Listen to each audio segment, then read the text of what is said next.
ඉතින් ලෝකේ සුප්‍රකට විද්‍යාඥයන් නම් කරන්න කිව්වොත් ඔයගොල්ලෝ කවුද නම් කරන්නේ? ඔව් ඒ තමයි ඇල්බර්ට් අයින්ස්ටයින්. ඉතින් ටෙක් ඇන්ලන් අද අපි හිතුවා ඕගොල්ලන්ට ඇල්බර්ට් අයින්ස්ටයින් ගැන පුංචි වචන ස්වල්පයක් ඉදිරිපත් කරන්න. ඉතින් ඇල්බර්ට් අයින්ස්ටයින් කියන්නේ කවුද? ඇල්බර්ට් අයින්ස්ටයින් සොයාගත්ත නව සොයා ගැනීම මොනවාද?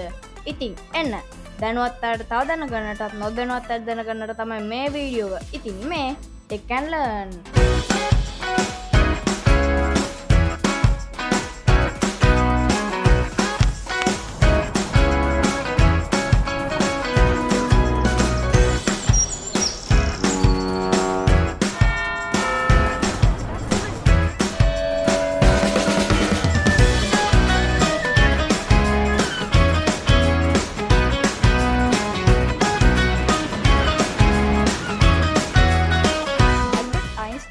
ලෝකෙ වඩාත් ප්‍රසිද්ධ විද්‍යාඥයන්ගෙන් එක් අයෙක් වෙනවා. ඔහු 1879 මාර්තු 14 වන දින ජර්මනියේ උපත ලබනවා. කුඩා කාලයේදී ඔහු සාමාන්‍ය දරුවෙකු මෙන්ම සිටියද විද්‍යාව හා ගණිතය පිළිබඳ විශේෂ උනන්දුවක් දැක්වුවා. පසුව ඔහු විශ්වයේ ක්‍රියාකාරීත්වය පිළිබඳ නව අදහස් ඉදිරිපත් කරමින් විද්‍යා ලෝකයේ විශාල වෙනසක් ඇති කළා. අයින්ස්ටයින්ගේ ප්‍රසිද්ධම සොයා ගැනීම වන්නේ සාපේක්ෂතාවාදයයි. මෙම න්‍යාය මගින් කාලය, අවකාශය, ගුරුත්වාකර්ෂණය සහ ශක්තිය පිළිබඳ මිනිසුන්ගේ අවබෝධය වෙනස් වුණා. ඔහු ඉදිරිපත් කළ ප්‍රසිද්ධ සමීකරණය වන E = mc වර්ගය මගින් ස්කන්ධය සහ ශක්තිය අතර ඇති සම්බන්ධතාවය පැහැදිලි කළා. මෙම සොයා ගැනීම නවීන භෞතික විද්‍යාවේ පදනමක් බවට පත් වුණා. 1921 වර්ෂයේදී ඔහුට භෞතික විද්‍යාව සඳහා නොබෙල් ත්‍යාගය හිමි වුණා. ඒ ඔහුගේ ආලෝක විද්‍යාවට අදාළ පරීක්ෂණ සඳහා ප්‍රදානය කළා.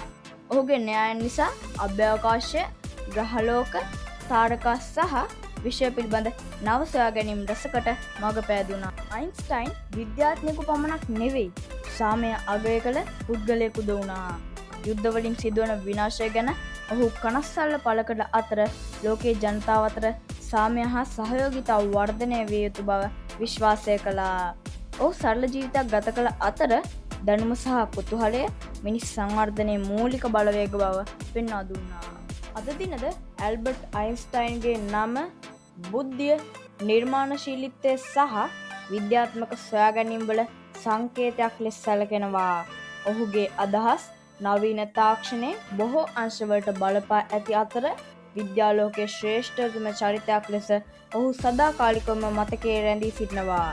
ඔහුගේ ජීවිතය අපට උගන්වන්නේ ප්‍රශ්න ඇසීම, කුතුහලයෙන් සිටීම සහ දැනුම සොයාම මගින් විශාල ජයග්‍රහණ ලබාගත හැකි බවයි.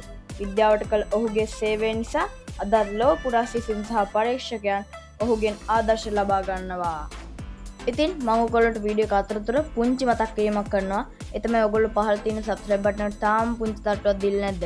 ඉතින් subscribe button එකට පුංචි තට්ටුවක් දීලා ඔය all button එකකට පුංචි තට්ටුවක් දීගෙන යන්න කියලා අපි ඔයගොල්ලෝගේ ආදරෙන් සාදරයෙන් මතක් කරනවා. ඉතින් අපි නැවත යමු වීඩියෝ එක වෙතට.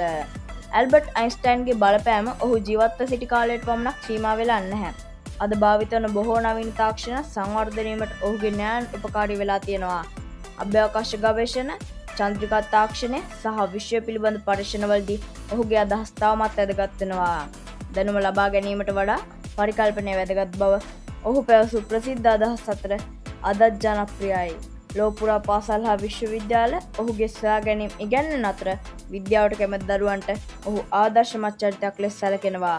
ඔහුගේ කැපවීම, කුතුහලය සහ නොනවතින උත්සාහය සියලු දෙනාටම ආදර්ශයක් වෙනවා. ඉතින් අපේ ටෙක් ඇන්ලන් channel එකට තාම subscribe කරලා නැද්ද?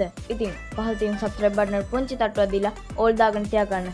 ඉතින් තවත් වීඩියෝ එකක් හම්බෙනකම් අපි ගිහිල්ලා හැමෝටම සුබම සුබ දවසක් වේවා.